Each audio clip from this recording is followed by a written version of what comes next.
এখন দেখো নতুন স্পোরোফাইট ফাইট গঠন মানে নতুন স্পোরোফাইটটা কেমনে গঠিত হয় সেই বিষয়টা আমরা একটু আলোচনা করি। সেটা হচ্ছে কি, তো জাইগোট কোষটি প্রথম স্পোরোফাইটের প্রথম কোষ। জাইগোট মানে কি আমরা জানি যে যখন একটা পুংগেমেট এবং একটা স্ত্রী গেমেটে মিলিত হয়, মিলিত হওয়ার পরে যে কোষটা উৎপন্ন হয় সেটাকে কি বলা হয়, জাইগোট বলা হয়। এবং জাইগোটটা হচ্ছে কি স্পোরোফাইটের প্রথম কোষ।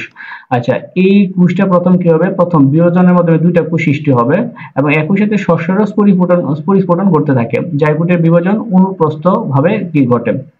তাহলে আমরা দেখলাম কি যে জাইগোটের কথা যদি তুমি বলো, এই যে এখানে এইভাবে যদি তুমি লম্বাভাবে চিন্তা করো, মানে একটা টোটাল জাইগোট, তাহলে এই জাইগোটটা কি হবে, অনুপ্রস্থ বরাবর মানে কি এইভাবে, এই যে এই বরাবর ঘটবে, এই যে এই লম্বা বরাবর, ঠিক আছে।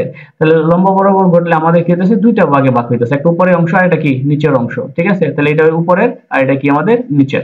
তাহলে এই জায়গাটা আমাদের একটু খেয়াল করো যে আমাদের বলতেছি কি, জাইগোটে জাইগোটের মধ্যে বলছে ডিম্বক্রন্থের দিকে কোষকে কি বলা হয়, বৃত্তি কোষ, ঠিক আছে, মানে বেসাল কোষ বলা হয়। ডিম্বক্রন্থ নিচের দিকে যে কোষটা আছে এটাকে আমরা বলতেছি কি, বৃত্তি কোষ। আচ্ছা, এরপরে আমাদের যে বিষয়টা আছে সেটা হচ্ছে কি, এবং কি আছে, ভ্রূণথলির কেন্দ্রের দিকে যে কোষটা আছে সেটাকে বলা হয় কি, এপিকাল কোষ। একই সাথে এই কোষ দুটি বিভাজন চলতে থাকে। তাহলে আমরা কি পেলাম এখানে, যে এখানে পেলাম আমরা, এখানে যে বিষয়টা পেলাম সেটা হচ্ছে কি, যে আমাদের কি আছে, ডিম্বক্রান্তের দিকে উপরের দিকে কোষটাকে বলতেছে কি, বৃত্তি কোষ, নিচের দিকে বলতেছে কি একটা এপিকাল কোষ। আর এপিকাল কোষটা, এই এপিকাল কোষ যেটা আছে এটা ধীরে ধীরে কিসে পরিণত হবে, ভ্রূণে পরিণত হয়। আর এই যেটা আছে আমাদের বৃত্তি কোষ যেটা আছে সেটা একসাথে কি করে, ভ্রূণ ধারক আমাদের কি করে, মানে গঠন করে।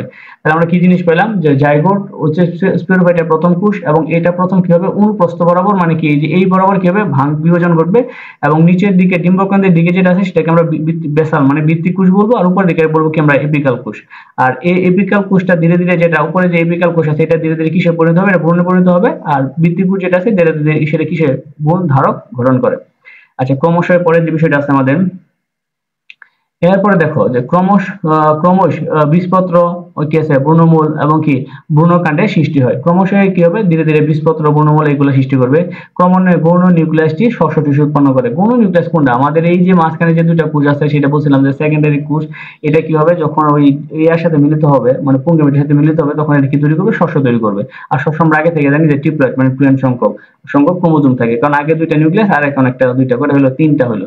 আর এই পরিণত ডিম্বক, ডিম্বকটি শস্য বোন সহ বীজে পরিণত হবে, ঠিক আছে। এই যে আমাদের ডিম্বক, এই পুরাটার নাম হচ্ছে কি, সম্পূর্ণটার নাম হচ্ছে ডিম্বক। এই ডিম্বকটা কি হবে, বোন সহ কি পরিণত হবে, বীজে পরিণত হয়।